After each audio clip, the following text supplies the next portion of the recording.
Sport. Ok, cominciamo anche questa puntata. In studio con noi c'è Stefano Moretto, che è un coach, vale a dire un allenatore di e-sport, che sono gli sport elettronici, ed è anche presidente di una storica società padovana, la VFL, che è l'acronimo che significa? Virtual Football Location. Siamo nati nel 2013 e praticamente la nostra realtà è quella dell'organizzare degli eventi per cercare i migliori giocatori nel Veneto da portare ai migliori tornei italiani, quindi Ecco, pro gamer. Diciamo che voi rappresentate, almeno così in termini di comunicazione, la faccia nobile del gioco elettronico, perché quando noi pensiamo ai giochi elettronici pensiamo o a casa, uno si diverte a casa propria, oppure alla sala giochi. C'è secondo me un terzo settore che è l'agonismo, la parte agonistica che voi praticate. Prego, in un panorama di 16 milioni di videogiocatori che vanno dai 6 ai 64 anni, un conto, bisogna dividere due cose, quindi il videogiocare a casa con la propria console e invece ritrovarsi nelle sale LAN o nei contesti di tornei dove ci sono questi ragazzi che sono dei veri e propri pro gamer e giocano a livello professionale. Pro gamer significa? Pro gamer, giocatore professionista. Quindi dai!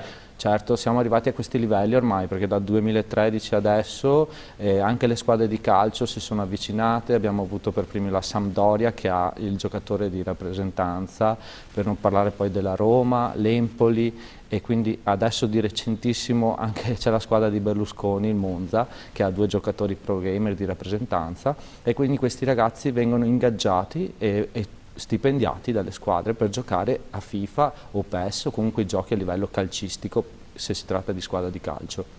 Ma che interesse ha la squadra di calcio? Diciamo che visto che c'è il torneo internazionale di FIFA, un possibile giocatore che va a vincere un torneo a livello mondiale può vincere $200.000, quindi ci sono dei premi importanti. Bei soldini. Bei soldini. E in più anche c'è dal punto di vista di rappresentanza il fatto di avere il giocatore virtuale. Sempre più giovani seguono YouTube e i ragazzi fanno quasi degli influencer e quindi vengono visti i prodotti, i marchi online tramite la rappresentanza di questi giocatori che sono a contatto con il mondo dei più giovani.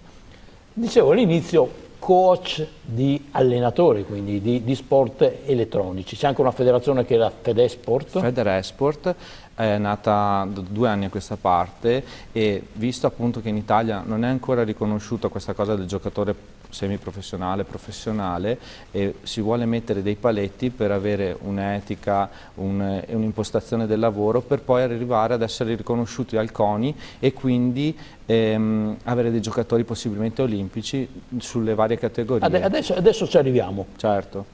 Partiamo dal coach, cioè dall'allenatore. Sì, allora, cioè, che allenamento fa? Io conosco lo sport, quello che tutti immaginiamo. Ho avuto l'onore di seguire un campione italiano, si chiama Crazy Fat Gamer, che praticamente ha vinto il campionato italiano. Cioè, un nickname. Nickname, lui si chiama Diego Campagnani, è di Varese, però è venuto a Padova nel 2013, abbiamo fatto un torneo con la Cassa di Risparmio e il Calcio Padova, che lui ha vinto e quindi è entrato nella nostra associazione sportiva. No, ma è per capire l'allenatore che fa in un gioco elettronico?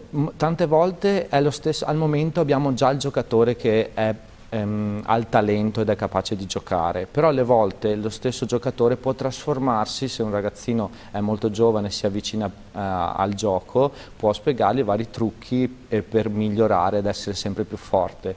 E naturalmente questi ragazzi fanno un percorso di crescita e quando fanno a fare i tornei a fianco ci vuole comunque anche una persona che li incoraggia, che li tiene su di morale e la mia figura è stata quella d'accompagnatore durante i tornei e che ne ha fatti veramente tanti, ha vinto più di 15.000 euro in un anno di montepremi.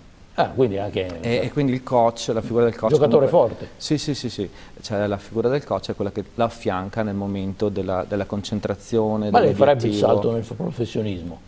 Sì, io adesso con questo avvicinarsi delle figure delle squadre di calcio sicuramente darei la mia esperienza per poter seguire un gruppo di crescita perché comunque i ragazzi al momento l'offerta è maggiore della richiesta, nel senso ci sono pochi giocatori che possono ancora rappresentare tutte le varie squadre, se andiamo a prendere la Serie A, la Serie B, non ci sono abbastanza giocatori italiani forti di rappresentanza. Sì, ma voglio dire, la prospettiva del vostro sport è che siano rappresentate solo le 40-50 squadre top, oppure ci sarà anche la squadra del Sarmeo, la dico per caso, con tutto il diciamo rispetto. che in ogni regione nascono, come a Padova per me la VFL Sport, ci sono altre associazioni sportive dove per esempio le più importanti, a Roma ci sono i Makers, che sono del cantante degli Zero Assoluto, che è passato dalla musica a investire in questo mondo in crescita.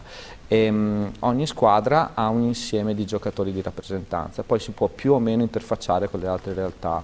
Quindi è difficile magari ogni città che abbia il suo giocatore o il suo gruppo, però a livello nazionale ce ne sono veramente parecchi dispersi un po' in tutta Italia. Ecco, ma per migliorare in questo sport bisogna stare, suppongo, ore davanti a un visore. Non fa male. Benissimo, questo è importantissimo dal punto di vista del progetto della Federesport, dove si vuole accompagnare chi si approccia a questo mondo per il discorso, combattendo magari la ludopatia o veramente le problematiche che possono creare lo stare troppo attaccati ai videogiochi, e quindi praticamente ci sono anche degli psicologi e dei progetti per avvicinare questo mondo alla realtà scolastica, in modo che i ragazzi capiscano che non è tanto la quantità ma la qualità. Cosa vuol dire?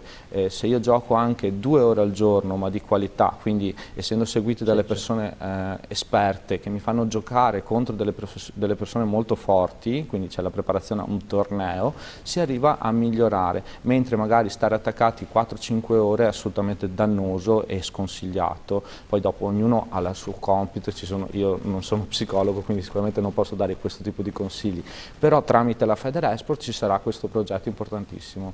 Ecco, arriviamo all'aspetto Olimpiadi, perché si parla, la discussione è aperta, la missione degli sport elettronici alle Olimpiadi del 2024, quindi non lontanissimo, quelle di Parigi.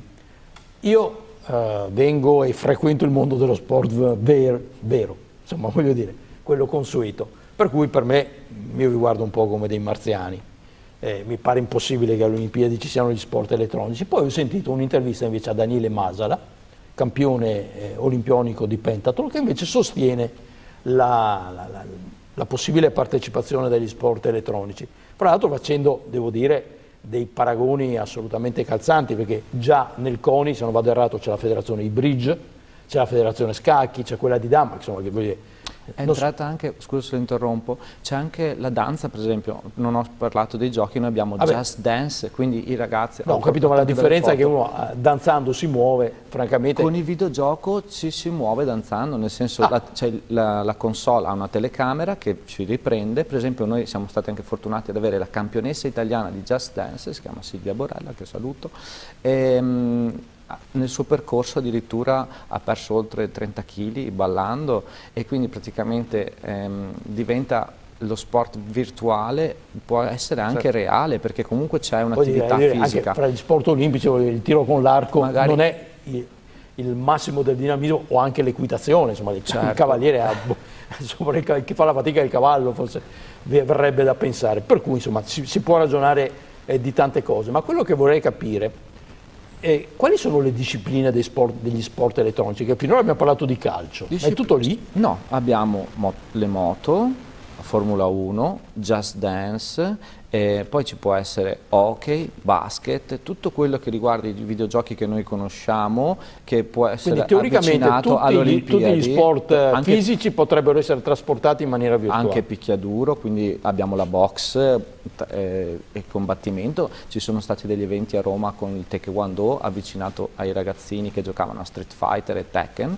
e quindi praticamente anche lì dipende sempre dal gioco. Naturalmente all'inizio si parlava addirittura, per esempio, che i possibili giochi olimpici fossero Rocket League, cioè un Intel Extreme Master ha provato ad avvicinare alcuni giochi. Siamo già persi di questi magari il pubblico più giovane sicuramente conosce questi giochi, però per esempio Rocket League è un campo da calcio dove ci sfidano delle macchine, quindi la corsa con la palla, bisogna fare gol, e anche quello potrebbe essere un gioco addirittura. Io comunque sono più per il calcio e seguo questo mondo così dal punto di vista a 360 gradi. Detto che non tutti gli sport hanno lo stesso dinamismo, però parlare di Olimpiadi mi sta bene la danza di prima, dove comunque c'è anche un aspetto fisico, cioè star seduti davanti a un computer francamente su questo mi pare poco c'è sport. stato veramente un ampio dibattito, in quanto anche i giochi per esempio per computer tipo League of Legends, anche StarCraft, sono veramente inconcepibili dal punto di vista una persona seduta non è come una persona che si muove, corre, certo, partecipa, però dal punto di vista di spettacolarità e di coinvolgimento del pubblico e lo stesso sforzo di questi ragazzi quando giocano non fanno una sola partita, devono essere attenti per un tot di tempo dove si consumano parecchie energie e c'è comunque lo sforzo mentale e si può paragonare a quello magari tecnico-tattico dello scacchi. Certo, questo sicuramente. Diciamo che i giochi sono ancora nello studio del CONI per vedere cosa accettare. Noi comunque dobbiamo riuscire a prepararci, a essere pronti a 360 gradi a preparare i giovani campioni del futuro. Mi pare di capire che voi non avete problemi di vivaio, perché sono soprattutto i giovani quelli che si avvicinano a questi sport. Il problema magari è trovare i giovani talenti. La Federesport durante le fiere, abbiamo fatto Modena Nerd, Bologna Nerd che è un partner di Federesport, ci sono questi stand con tutti gli allestimenti per poter far giocare i ragazzi, abbiamo un pubblico molto giovane che appunto si prospettano i futuri campioni. Quindi anche ma conta di più la strategia o la velocità del dito? Beh, ci vuole sia strategia e la velocità, infatti i ragazzi dagli 8 ai 16 anni sono molto più reattivi dei 18 in su, però comunque per esempio per partecipare a determinati tornei ci vuole la maggiore età. Quindi comunque i ragazzini è importante solo indirizzarli a farli crescere in modo che crescano nella correttezza senza episodi di bullismo che purtroppo anche questo si vuole cercare di combattere con la Federesport, il cyberbullismo virtuale un po' come nella vita reale i ragazzi... No, questo ahimè succede dappertutto. Ecco, c'è anche questa cosa. Non è che il mondo dello sport sia esente purtroppo dal bullismo. Quindi. Questo e anche dal punto di vista invece ci sono stati casi di doping in America su dei tornei da $400.000 i ragazzi assumono droghe per dare una concentrazione e avere il massimo dei benefici. E questo purtroppo anche nell'altro sport succede. Esatto, quindi anche questo in tutto il pacchetto di istruzioni per i ragazzi che frequentano la scuola verrà fatto nel progetto della Federesport nelle scuole. Per concludere mi sorprende ancora una volta nell'immagine, credo mia, ma anche nell'immaginario collettivo, è soprattutto uno sport maschile questo. No, devo dire che c'è una buona fetta come dicevo prima, Just Dance, le ragazze che giocano comunque anche ai videogiochi strettamente che potrebbero sembrare maschili. E qua, insomma, questo sarà veramente forse il primo sport in cui maschi e femmine possono competere alla pari. Armi pari, sicuramente.